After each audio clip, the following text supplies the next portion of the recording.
And of course, thank you to all of you for joining us here. It's a wonderful Saturday afternoon. One of the few days recently that's not raining, so it's actually, pretty good day for us to go out. Now, today, right, again, thank you for joining us, and we're going to talk about why computing, okay, and particularly why computing in the NUS School of Computing. Now, first and foremost, before we even answer the question, why computing, I think one of the questions maybe we should answer, we should take a step back, right? And we should ask this question, why even bother going to university? Now, I remember when I was in first year university, I met one of my friends, right, who actually, after junior college, he decided not to go to university. Instead, right, he went into real estate. So at this point, I was about to enter university. I had no money. I had nothing. And this guy, right, at this point, already had a house and a car. Okay? Now, this sounds as though I'm telling you, right, don't come to university. No, that's not what I'm saying here. But I think we should take a step back, right, and ask ourselves, why have a university education in the first place? Now, I'm going to offer you a few good reasons. Now, first and foremost, right, the university environment gives you 4 more years of protected growth. One of the things that we will see, as you enter university, is that this is where you will really get the opportunity to grow your leadership skills, to grow your project management skills, to grow your interpersonal skills, on top of growing your academic skills.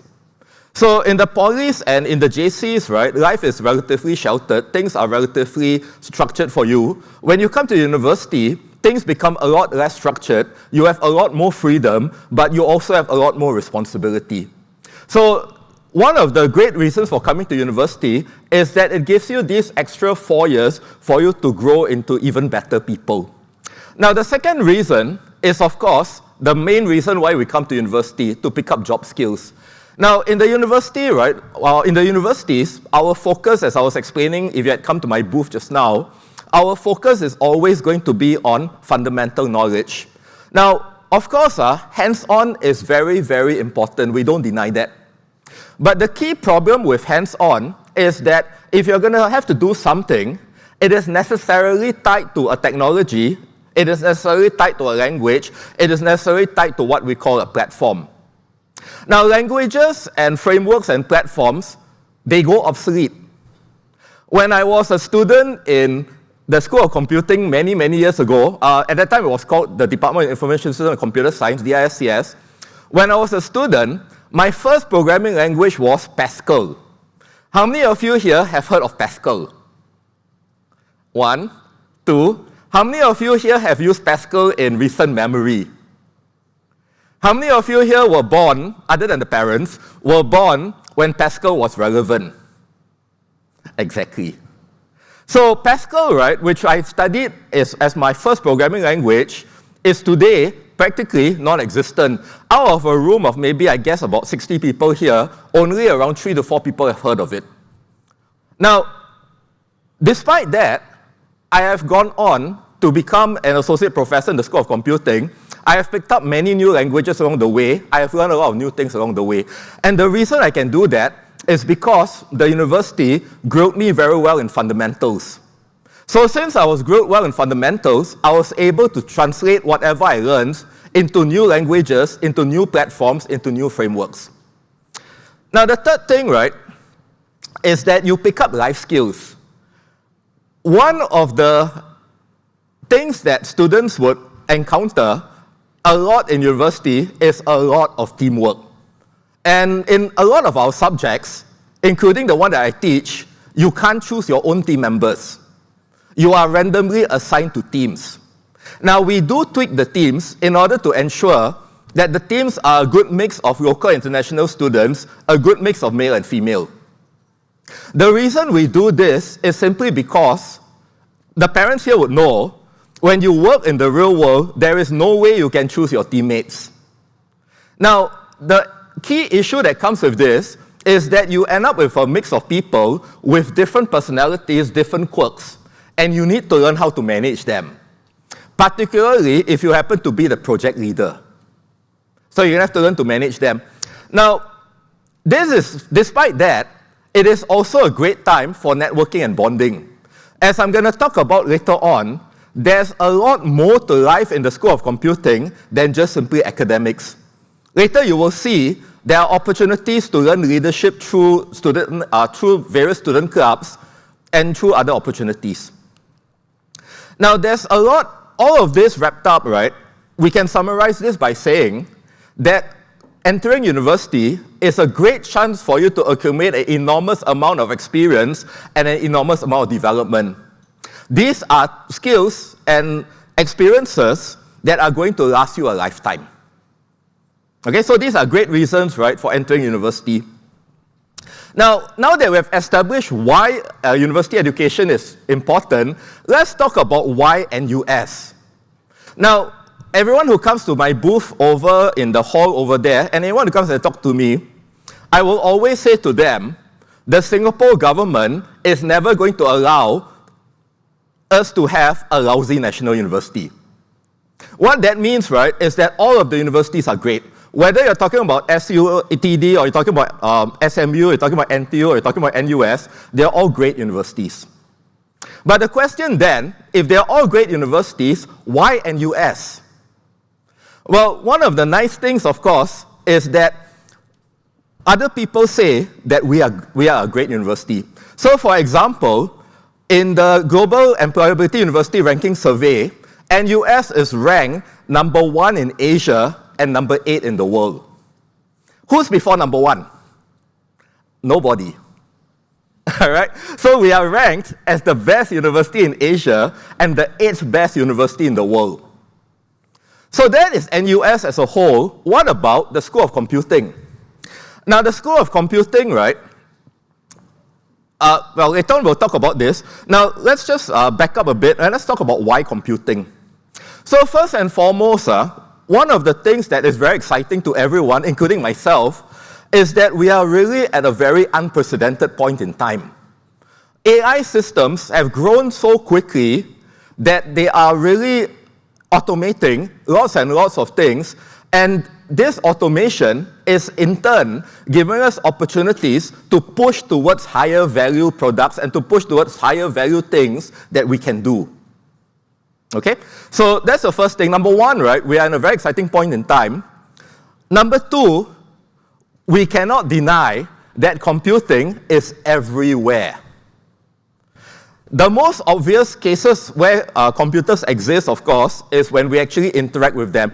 In things like games, in things like information systems, like if you go to MRT, you can see the train timings. Now, those are the very obvious places.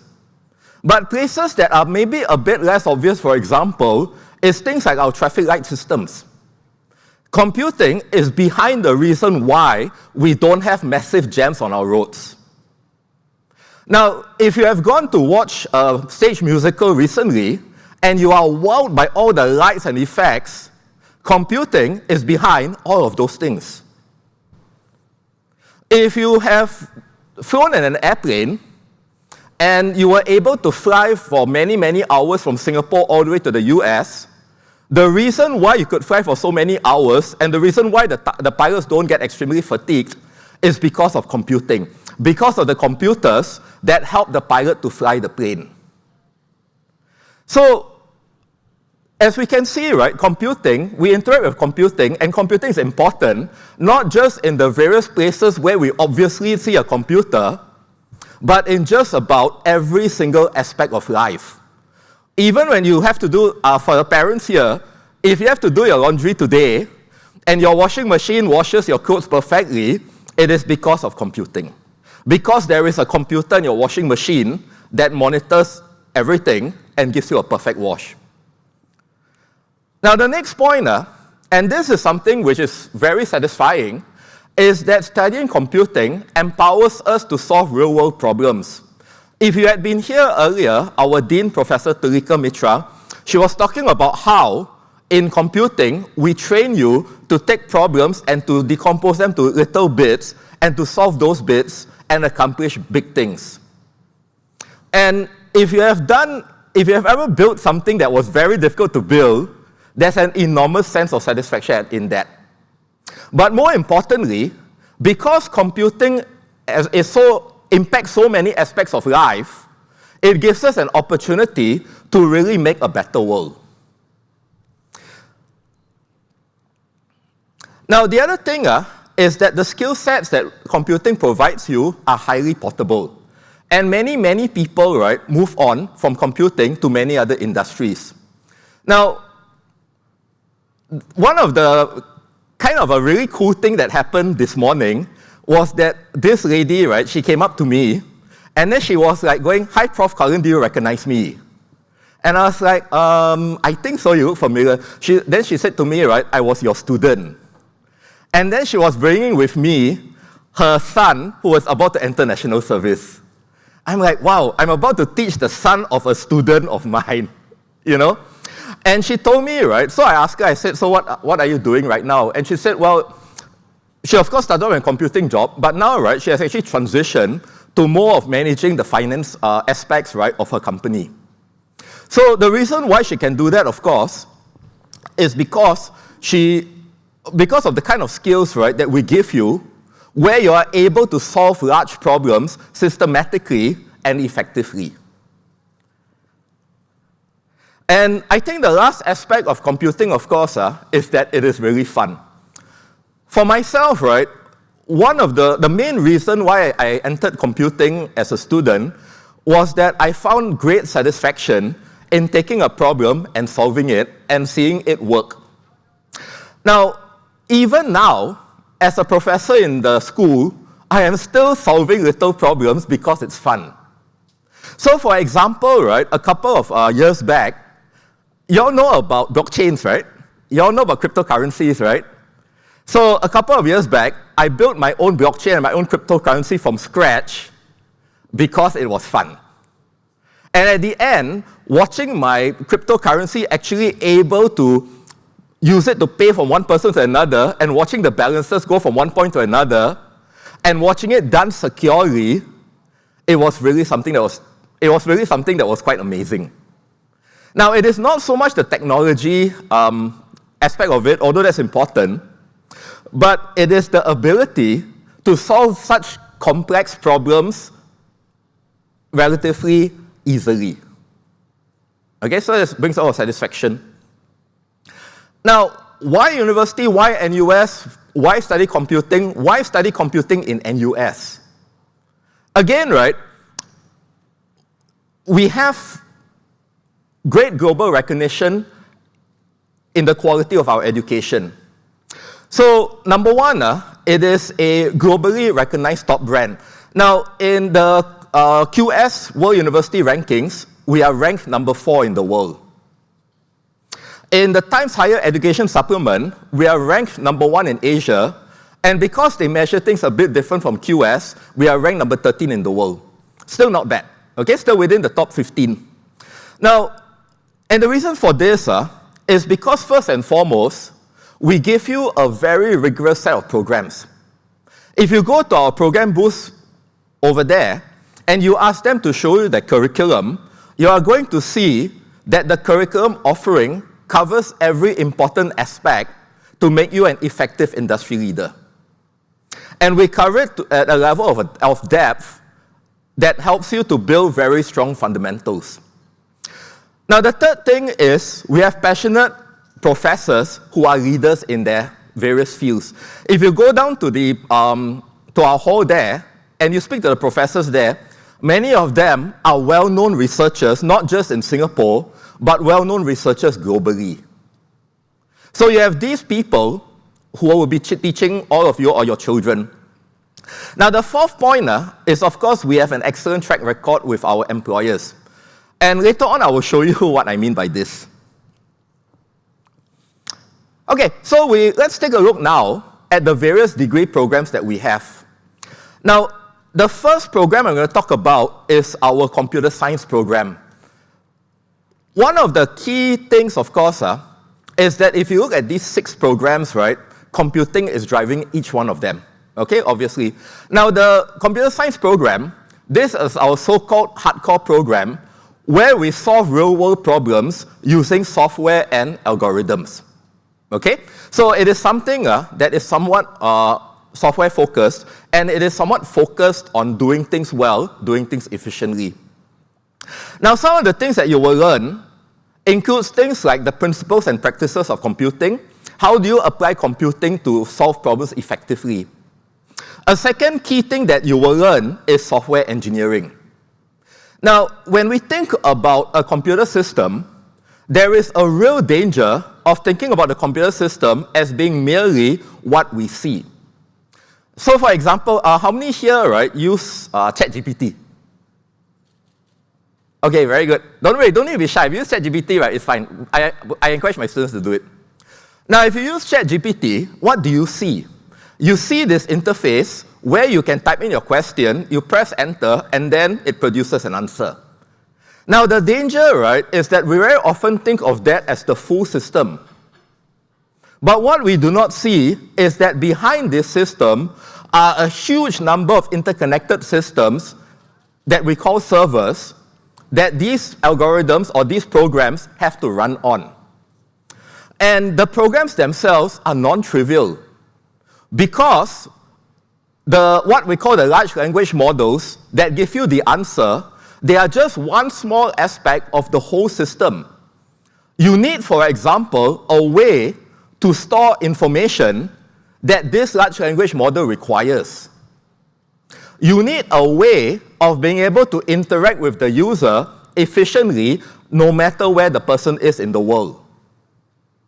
So behind that simple interface where you can type in a question and get an answer, there is an enormous amount of things that are going on. And software engineering allows you to effectively model systems so that you can build such huge, complicated things that appear simple to the outside world. Now, the third aspect are the design considerations. One of the aspects of computing that is sometimes forgotten is that if the interface that you see, if you don't like it, you're not going to use it. One of the reasons why Apple is so successful is because of the way that they are able to simplify how you interact with your phone, how you interact with your computers. This is also why, of course, things like Microsoft Windows are so successful. So one key aspect that we also drill in to our students is that usability is something that is extremely important.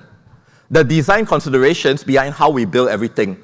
Not just the interface that interacts with the people, but also the various things in the background that process data, presents data, and so on and so forth. Okay, so these are all very important.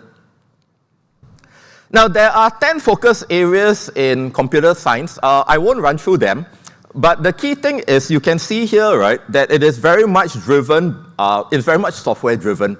Okay? So, for example, if you like playing computer games, then computer graphics and games, right, could be something interesting for you. Now, if you look at things like ChatGPT and all, and you feel very inspired, then maybe an AI focus would be useful to you. Okay, so these are the 10 focus areas that we have in computer science.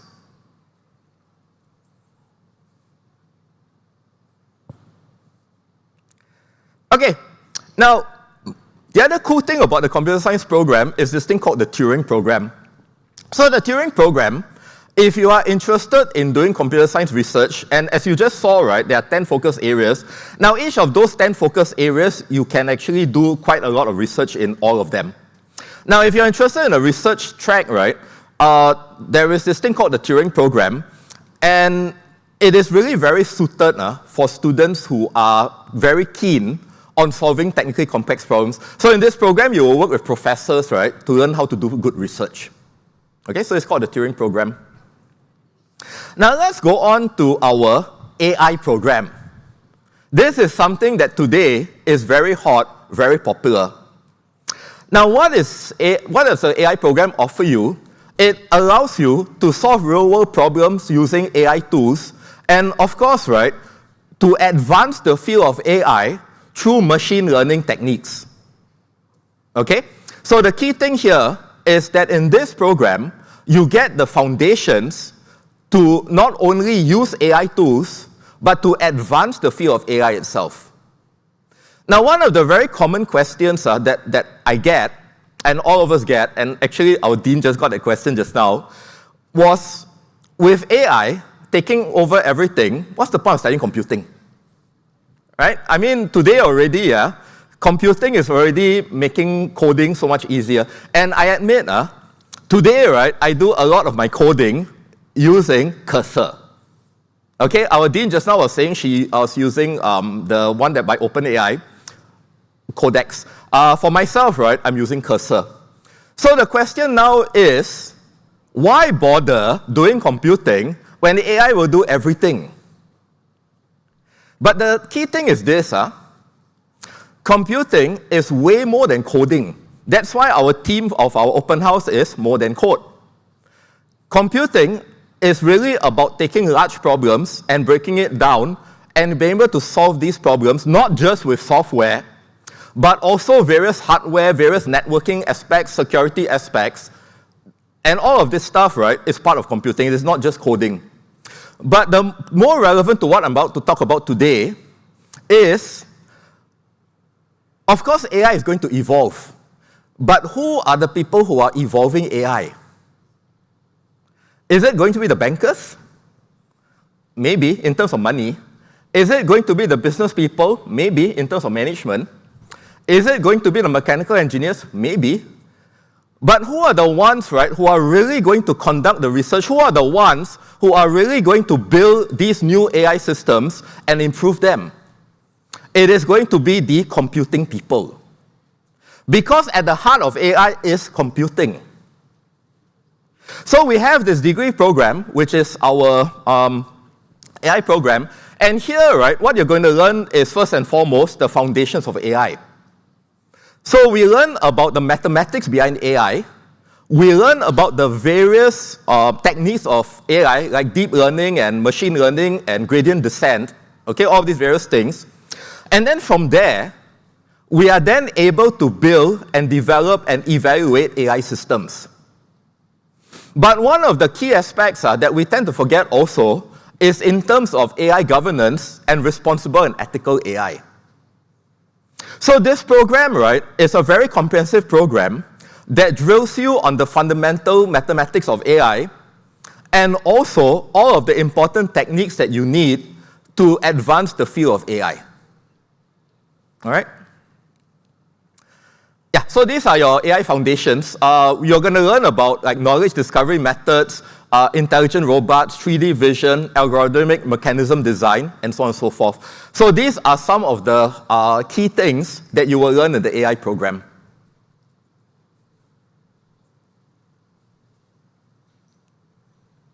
All right? Okay, so now let's move on to business AI systems. Now, business AI systems, here, we are talking about solving business problems with AI systems and digital innovation. Okay? So the key thing here, right, is to use AI as a driving force for business transformation. This is the key aspect of the business AI systems. Now, some of the things that you are going to learn here include, number one, being able to analyze business problems.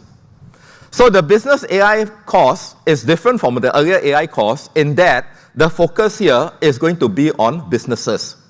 So as you analyze the requirements of business, here you will then learn to find the various opportunities for AI. Okay, you'll find the various opportunities for AI.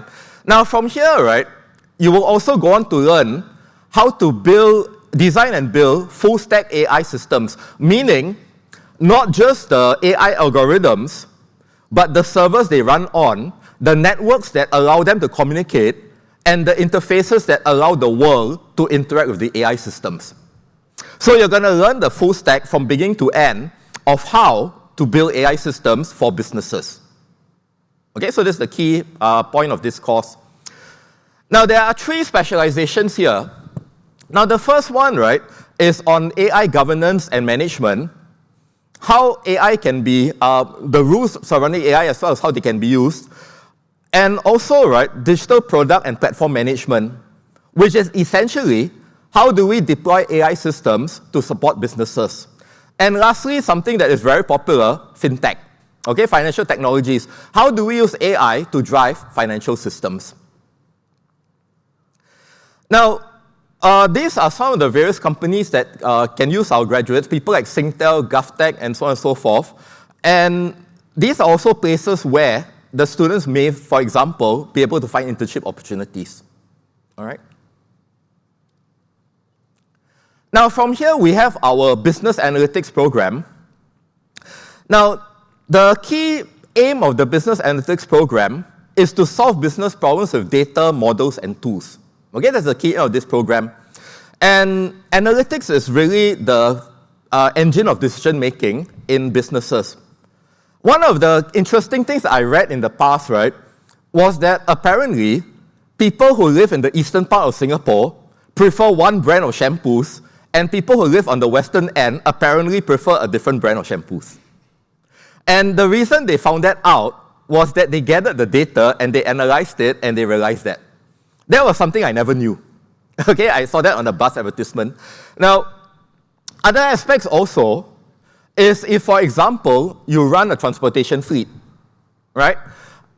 You need to know at which point in time your services are in demand and in which part of Singapore. You're not going to know that if you don't have the data. And if you had the data but no way to understand it, you still wouldn't be able to make use of it. The Business Analytics Program is a program that focuses on using data, making sense of it, to help drive business processes. All right? Yeah, so some of the things that you're going to learn include how to identify and frame business problems, right? How to identify business problems, how to analyze data to gain deep insights from them, and also how to design and productize data solutions. Okay, so these are some of the things that you will learn. Now, there are 3 specializations in this program. There is financial analytics, which looks at financial data to see, for example, where money flows from one place to another. Okay, things like financial flows. There's marketing analytics, which is where, based on your product sales, you understand where there is demand for your products, where there is less demand.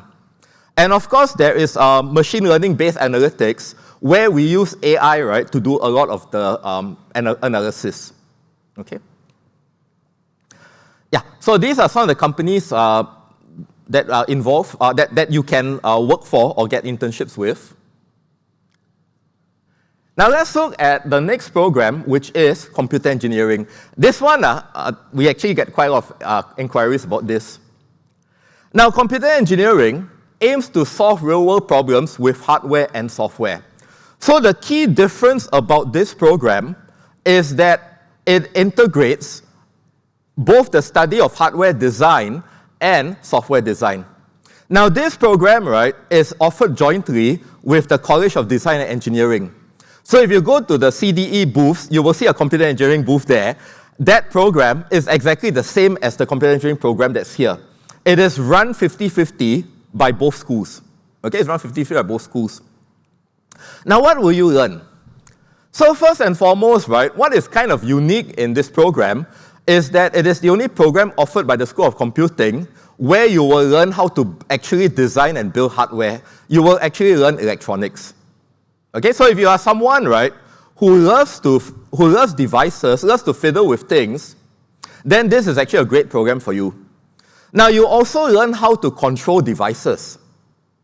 Those of you who drive, now, if you drive, right, one of the very cool things that we can do is that we can drive at a certain speed, click a switch, and then the car will just maintain that speed all the way. Okay, it's what we call cruise control. Now, that, right, requires what we call control systems that will take measurements of the current speed and make minute corrections to maintain it. So one of the things that we learn of also are things like how to control machines, how to control devices. But not only that, the things that you learn and the training that you will go through allow you to innovate and to create new devices. Okay? There are 5 specializations in computer engineering. So you have advanced electronics, which looks at things like microelectronics. You have Industry 4.0, which looks at the intelligent use of robots and AI in industrial automation. You have space technology. This one is very cool. We actually have at least one satellite in space. Okay, so this one is kind of cool.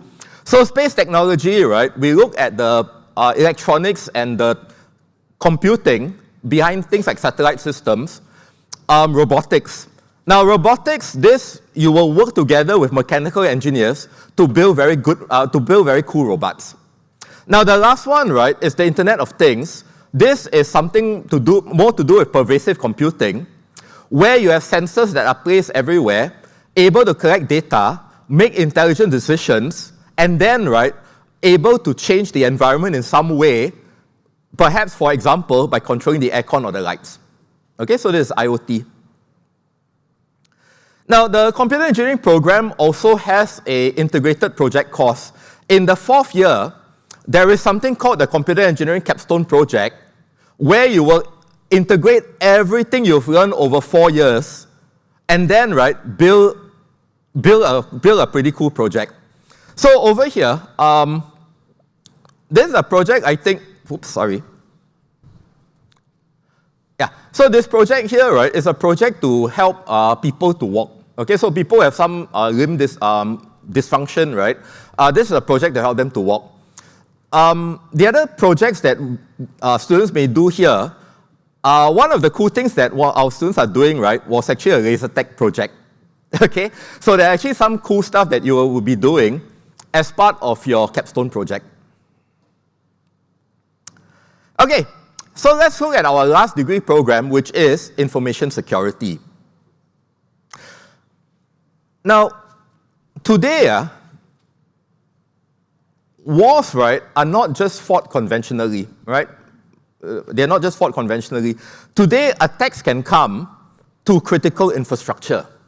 As I mentioned at the very beginning, computing is actually core to many, many things that we do, including our power systems. The fact that lights are on in this room is because of computing. Okay? So we have computers that drive these power systems. We have computers that drive our telecommunication systems, our transportation systems, many, many things. Now, the key point is this. If there are bad actors who attack these computer systems, they can paralyze the country by shutting down all its power, shutting down its transportation systems, shutting down its shipping lines, shutting down everything. Because everything we do is so dependent on computers, and because these computers are so interconnected, being able to secure these computers is extremely critical. This is something, right, that's not just a matter of a single company. It is about the security of the entire nation. Okay, something that's really very important. Now, what will you learn here? So first and foremost, right, you will learn about the foundations of computing, right? So things like data structures and operating systems and so on and so forth. But more to the point, you will learn about attacks, you will learn about defenses, and you will learn about forensics. When an attack has happened, to understand how it has happened and how to prevent it again. When, for example, right, evidence has been destroyed, forensics allows you to be able to retrieve this evidence in order to be able to study it and to make changes. Okay? So these are some things that you learn. Now, the last one is going to be about policies and risk management, about how to look at systems and how to harden those systems. Okay? And also, one important aspect about information security, do you know who the weakest link in information security is? What is the weakest link, right, in any computer system? The people. Okay? It's the people. I think you know because you're smiling. Now, the people, right, are the ones who will write their password on a piece of paper, right, and then stick it to the wall. The people are the ones, right, who will create passwords like ABCD1234. The people are the ones who will create a single password and then use it, right, across 200 systems. Right? So policies are there to prevent behaviors that compromise systems. Policies are there to install the infrastructure and the various important mechanisms to prevent attacks Okay? Yeah, so these are the various things you learn. computer security, information security, digital forensics, and so on and so forth. Right? I've talked about this already. And some projects that were done. Right? So in a nutshell, these are the 6 programs that we offer you. Now, if you want to find out more, you can scan this QR code and you'll get a lot more information. Now, the other way is hopefully we end this talk early. You can make it back to the booth, right, and talk to them. Okay? But otherwise, if you can't, you can scan this QR code and you can find out more.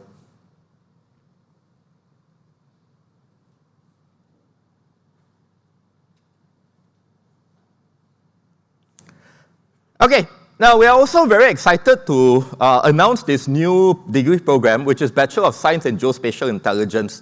And this is offered with the Faculty of Arts and Social Sciences. Now, this is an interdisciplinary program, right, that looks at geospatial analytics, so information from your GPS, how to understand information, how to make sense of it, how to derive insights, right, for example, from GPS traces of a vehicle. Okay, how to derive insights from it. So this is a new program. Now, if you want to find out more, right, you can just scan the QR code there. Okay.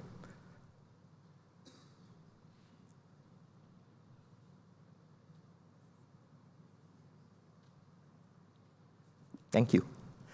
Okay, now, at the beginning, right, I said that the School of Computing is much, much more than just academics. Now, let's take a look, right, at some of the very exciting things that you get to do in the School of Computing. So, yeah, so down here, right, you can gain a lot of experience, a lot of fun, a lot of friendship, a lot of growth. Okay? Now, our global programs, they take you much more than just from point A to B. Okay? You'll gain a lot along the way. So, first and foremost, right, we have our student exchange program.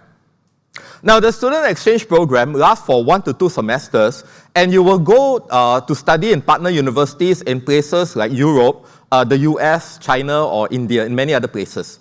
Okay, so there are many countries in the world, right, that you can go to study for 1 or 2 semesters. Now, we also have got various research programs, and in these programs, right, you'll be guided by an experienced professor to grow your research skills. We have got summer and winter programs. So these are programs that last to 3 to 5 weeks, and they give you a somewhat shorter study experience overseas. So rather than an entire semester of 13 weeks, these last only about 3 to 5 weeks. Okay, so it's shorter experience. Now, you can also explore non-traditional places like Europe and Latin America in these programs. Okay? Now, there are also these study trips, right? For engagement and enrichment, these are 1 to 3 weeks. Essentially, again, they give you some overseas experience. Okay? All right, so here are some of the very cool things that you can do in NUS. Now, first and foremost, right, we have NUS College. So NUS College, right, this is an undergraduate honors college. You have a set of courses, but I think one of the coolest aspects of this college is that you will live together with your classmates. Okay? And you interact with them, not just in the classroom, but also in many other ways through activities and many other things. This is something that's very cool. Now, the second one, right, in the center, this is our NUS Overseas Colleges. The main aim of NUS Overseas Colleges is to give you entrepreneurship training. It is to give you entrepreneurship experience. So, for example, the flagship for the School of Computing is the NUS Overseas Colleges in Silicon Valley. So there, you will take some courses in Stanford University, as well as work in startups to gain experience in running your own company. Okay, in starting your own company and running your own company.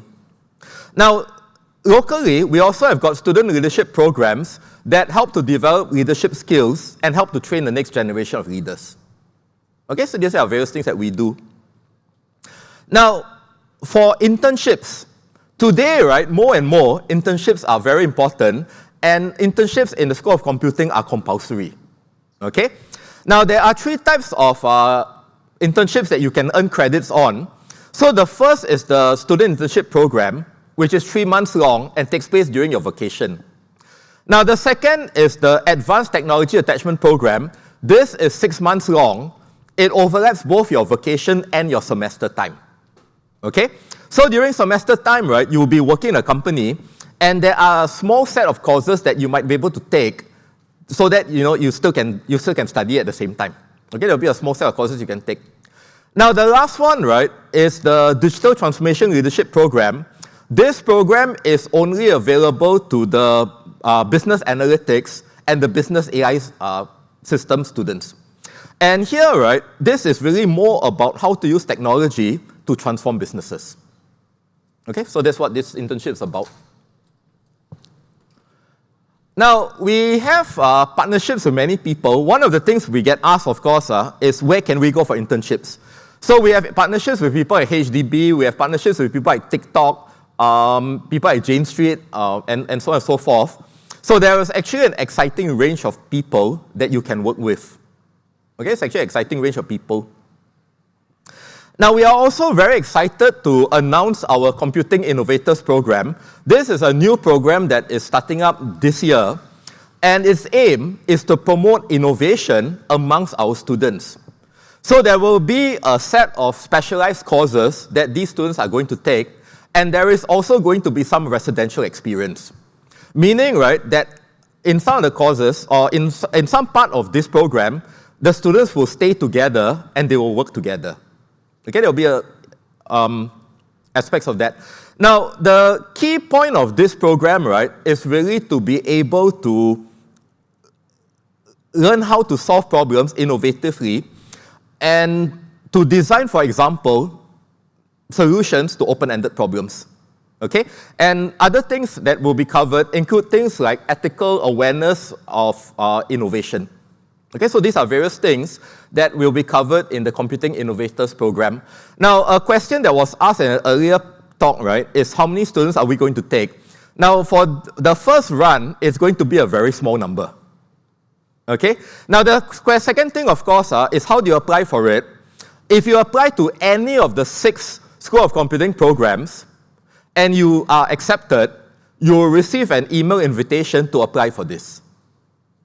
Okay, you receive an email. But for the first run, right, we are just going to get a very small set of numbers of students to run this whole thing at the beginning. Okay? Okay, now those are a bit more academics. Let's talk about something that's a bit more fun. Our various clubs that our students can join. Now, these clubs, right, they give our students very valuable experience in learning how to lead, learning how to organize, learning how to network. And one of the very important aspects that I've seen about these clubs is that they give our students the chance to work with outside people. So for example, right, when the computing club, when they organize events, very often they have to work with external vendors. So they learn how to manage vendors, they learn how to lead, they learn a lot of things like resilience and interpersonal skills. So amongst the various clubs that we have the NUS Students Computing Club, which takes care of the welfare of our students. We have the AI Society, which looks at the application of AI in businesses and other aspects. We have NUS Hackers. Do you guys know what NUS Hackers does? They don't hack systems, okay? Now, the word hacker here, right, is used in the older, more traditional sense, which is to apply problem-solving techniques to solve interesting problems, okay? So the older use of the term hacker, right, is really to use to solve interesting problems and to build interesting things. So NUS Hackers, they do things like hack and roll, where you enter into a competition, right, and you build products that compete against other people. Okay? Yeah, so we have the developer group, which gives students experience in building systems. If you like games, there is the game development group. There's also grey hats. Now, grey hats, right, these are the people who actually hack systems. Okay? So what happens is one of their key events is Capture the Flag, where there is some kind of information stored on a server, and teams compete with each other to hack that system to get that piece of information. Okay, so it's NUS Grey Hats. Now, there's a few other clubs here which I won't go into, but the important thing is this: regardless of what your interests are, there is very likely some kind of a club, right, that you can join to explore those interests. And most importantly, at some point, maybe you'll be leading the club and you will learn valuable skills in how to manage people and in how to organize events. All right? Yeah, so these are some pictures from various events that our students have organized. You can see that, yeah, they're having a lot of fun. This is the Freshman Orientation Program. This is actually a program that's organized by the Computing Club, and it is one of the very important programs for people coming in because one of the most important things that you need in a degree program are friends. Okay? Going through a degree program alone, right, is almost impossible because you have to work in teams, and being able to study together, right, really helps you to study. So the orientation programs allow you to meet your peers and make friends with them, and very soon, right, a lot of these people are really going to be your lifelong friends. Okay, it's really quite a wonderful thing. Some achievements that we have gotten. So, for example, right, we have this team that created something called Stickum. This is the winners, right, of the 2025 Hout Prize, which is a very competitive event. Okay, but one of the things that we're really proud of is that we had 10 athletes in the ASEAN Games, right? SEA Games. So we had 10 athletes, right, in the SEA Games, and this was something that we thought was really kind of cool, because sometimes we think, right, computing students, they just sit down and code. But as you can see, right, we actually do much more than that. Okay? Okay, now, important thing that I think you are all asking, if I come to computing, can I find a job? Now, the good news is, this information, right, from the MOE Graduate Employment Survey just came out on Wednesday, and it shows the numbers to be very, very healthy. Now, in terms of employment rates, right, outside of dentistry and medicine, where it is always 100%, outside of dentistry and medicine, computing has amongst the highest employment rates. Now, it may not be clear here, but I can give you the exact value. 91.2% of our graduates secured employment within 6 months of graduation. Okay, 91.2. Outside of medicine and outside of medicine and dentistry, and probably law, this is actually the highest number, one of the highest numbers. Okay, we are tied with business school. Business school, right, is just very slightly higher. Okay. Now, our starting salaries are also pretty cool, all right? Over here, right, you can see that, now, medicine, just to qualify the numbers for medicine, I've only taken the salaries for doctors. Because there are other programs in medicine, right, where the salaries are a bit lower, okay? So for medicine, I've taken just the salaries, starting gross salaries for doctors. But aside from medicine, you can see that computing has actually got the highest gross pay amongst the programs in NUS. Right? So it's something that's really fantastic. Now, another question that people are going to ask me always is, why study computing in NUS? Why not go to other universities in Singapore? Now, that's a very good question. As I mentioned at the beginning, right, the Singapore government is never going to allow a lousy national university. They're all great. But why NUS? One of the reasons I always give is that NUS is comprehensive. We have got lots and lots of programs from other schools that you can do as part of your degree program. For example, if you love Japanese studies, you can go and take Japanese studies, right, as part of your degree program. Okay, there's a set of courses known as unrestricted electives that lets you do that. But also, let me give you another reason. The salaries for graduates from NUS Computing is higher than from all of the other universities. Now, not only is the starting pay higher, but in a separate study that we did, we also found that the employability of NUS Computing graduates is higher than all of the other graduates from equivalent programs in other universities. Taken together, this shows that employers value our graduates. Not only are they willing to employ more of our graduates, they are willing to pay them higher. Normally, when you talk about employing more, you will pay lower. When you talk about paying more, you will employ less. The Graduate Employment Survey shows that employers are willing to employ more of our graduates and pay them higher. This, aside from the fact that we're a comprehensive university that gives a lot of learning opportunities, another key aspect here is that it gives you a lot more opportunities, a lot more employment prospects at higher salaries. Hence, why NUS Computing? All right? Now, where do our graduates go? These are various places. So, some of our graduates join Palantir, which is in the US. Of course, famous people like Apple, Accenture.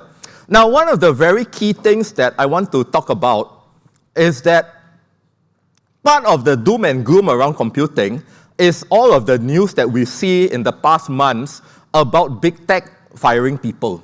I'm sure all of you have seen that, right? Now, here's the thing. Big tech may be firing people, but many other sectors are hiring our people. For example, one of the biggest sectors that were very starved of people because of big tech, one of the biggest sectors is the Singapore government. GovTech is doing lots and lots of very interesting things. I just spoke to one of my ex-students who is now in GovTech. He was telling me about all the very cool things that they are doing over there. Other places, right, include banking. Now, the other point is this, which my dean, who is standing over there, mentioned in an earlier talk, which what I thought was really, really very cool, is that one of the key effects of AI is that it is lowering the cost of building computer systems for many industries. So industries, right, that are traditionally not automated, industries that traditionally do not use a lot of technology, are now able to use more technology because of AI. But that technology has to be managed and built by someone, which is going to be you if you take our degree programs. So rather than AI shrinking the job market, AI is now actually expanding the market in industries that traditionally do not use a lot of computing. This is a very, very important thing to realize, that AI is not a threat, but it is, in fact, opening new opportunities for all of us. Okay. Now, for academia, right, these are some of the places that our students go on to become professors, to do their PhDs and sometimes become professors. So places like MIT and Stanford and Harvard. Okay, so these are some of the places that after completing our degree program, you can go there to do your PhD or your master's. I've done a lot of letters of recommendation, so I know definitely they go to these places. Now, some of our students also, right, they go on to do very interesting things. So, for example, any of you heard of this company called Carousel? I'm sure you have, right? So, Carousel was started by one of our computer engineering alumni. Okay, we actually started with our computer engineering alumni. Now, there is also this other company that's not shown here, which is Shopback. So, Shopback, their CTO, Joel, is our graduate. Okay, so a lot of our students, right, they go on to do very interesting things. Now, if you had been around and you saw Bumblebee, over here, right, this is Ingwei. Ingwei was actually my final year project student. Okay, he was my final year project student. He went on, right, to start this company called BX, together with his wife, Grace, and they build submarines that are environmentally safe. So these submarines, right, they are zero emission, and they are used for things like, for example, right, to explore reservoirs, to look for things like faults. And their submarines are special because they are zero emission, they don't pollute the water. Okay? Now, aside from that, right, we have a lot of very illustrious alumni. So, for example, we have Tan Yan Yan. She has a lot of incredible experience, including being in places like Jardine Cycle and Carriage, OCBC, and so on and so forth. And she was inducted into the Singapore Women's Hall of Fame. Okay, we have also a lot of other people who have gone on to other industries. Okay? Now, what can you expect, right, from your 4 exciting years with us? So first and foremost, our graduates, first and foremost, receive strong technical skills. Regardless of which of the 6 programs you take, there is always going to be a comprehensive set of courses that are rigorous. There's always going to be a lot of hands-on experience that builds your practical skills. You also learn effective soft skills in communication, in managing people, and in working with people who are very different from you. It gives you, of course, because of the rigorous training, it gives you strong domain knowledge. Now, not just from our courses, but also from your internships. Okay, it gives you strong domain knowledge. Now, your internships as well, and things like our student clubs and societies, they give you industry networking. So remember, we're not just about the classroom, we are also about the clubs and societies and the various opportunities. All right?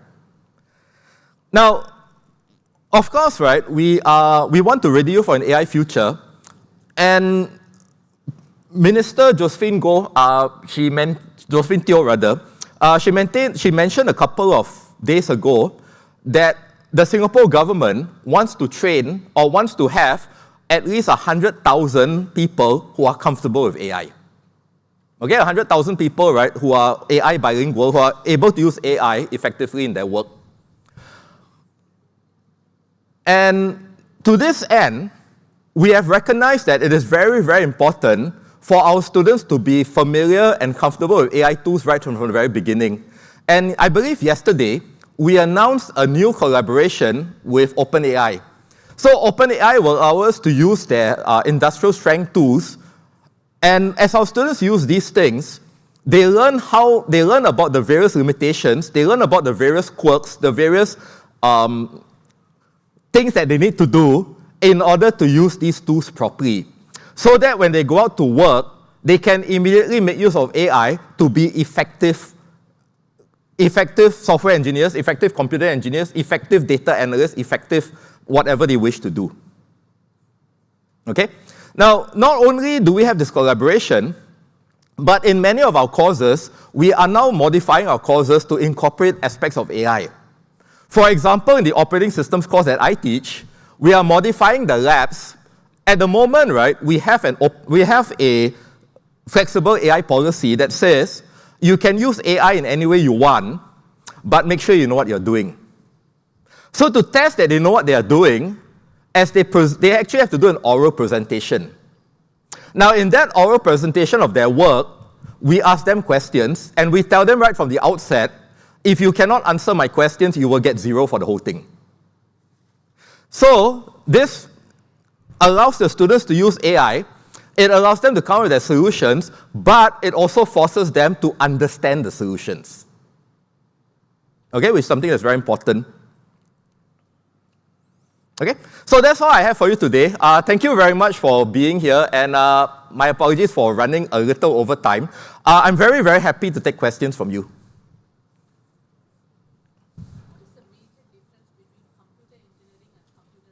Okay, excellent. The key difference between computer engineering and computer science is that computer science is focused very, very much, right, on the software aspects of things.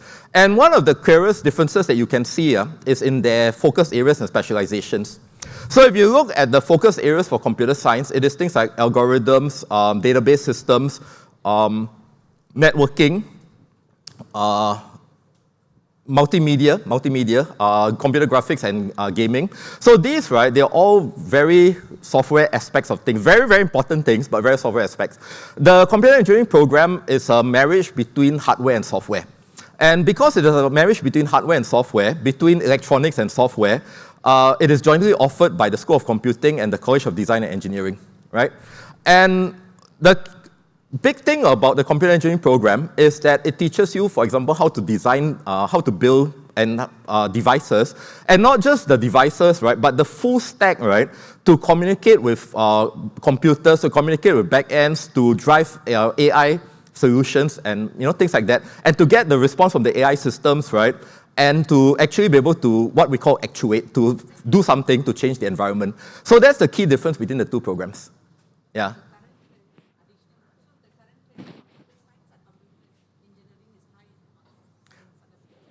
I think based on all our degree programs, right, they are definitely very much in demand in different aspects. So that's why we offer them. Like information security, for example, it is actually in enormous demand today because warfare doesn't just take place in the battlefield. Today, right, warfare can be, for example, to paralyze your infrastructure. Yeah, thank you. Any other questions? Yep. Hello, I'm not a Singaporean, Okay. so just interested for the course. So the first question is about exchange. Okay. So what is the GPA? Is it every student can go apply? There is a minimum GPA. I'm not sure. Okay, this one we need to check. Chuan Hu, do you know the minimum GPA for exchange? Yeah, I think this one we probably refer to our. So not everybody, right? Just yeah. a bit. I mean, there is a certain minimum that you need to meet to go. Yeah. Okay. So the second question is for non-Singaporean students, how many percentage that we can get a place? Okay. That is, I think that varies. So we are not. Yeah, I can't really give you a number at this point because it does vary. I think this one, right, is good for you to speak to our admissions people. Or either that, right, you can write to us at soc@admissions@nus.edu.sg. Yeah. So we will have experts, right, who will be able to answer that question. All right. Okay, I think I better cut now. Yeah. Thank you very much. If you have any other questions, right, I can talk to you outside. Okay, thank you.